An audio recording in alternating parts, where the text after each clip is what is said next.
Hello Mitras, আমি যেদিনই কলেজকে উদ্ধার করতে যাই ভাবি একটা ভ্লগ করব, কিন্তু ওই 30 মিনিটে দাঁত ঘষবো, হাঁকবো, স্নান করব নাকি ভ্লগ করব ঠিক করতে পারি না, ওর জন্য আর হয়ে ওঠে না। কিন্তু আজকে আমি ঠিক করেছি, পৃথিবী উল্টে গেলেও ভ্লগ আমি করবই, আর তোমাদেরকে দেখাবো আমার সাথে থাকা জীবজন্তুগুলো সারাদিন কলেজে কি কি করে। আচ্ছা, এই দেখো, একেবারে কলেজে যাওয়ার সময় থেকে আমাদের বিনোদন শুরু হয়ে যায়।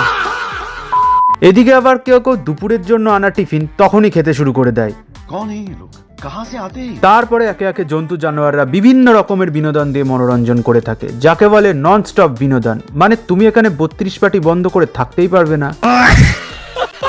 তারপরে আসে জীবজন্তুগুলোর গেলনের সময়, আর সেদিনকার টিফিনে কি না ছিল না, চাউমিন, লুচি, পরোটা, আলুর দম, ঘুগনি। একটা তুই আর একটা খেতে গেলে অন্য আর একটা ফুরিয়ে যাচ্ছে। বোঝোই তো, চারপাশে এত জীবজন্তু। তারপরে চলে উদম খাওয়া দাওয়া, মানে উদম খাওয়া দাওয়া যাকে বলে।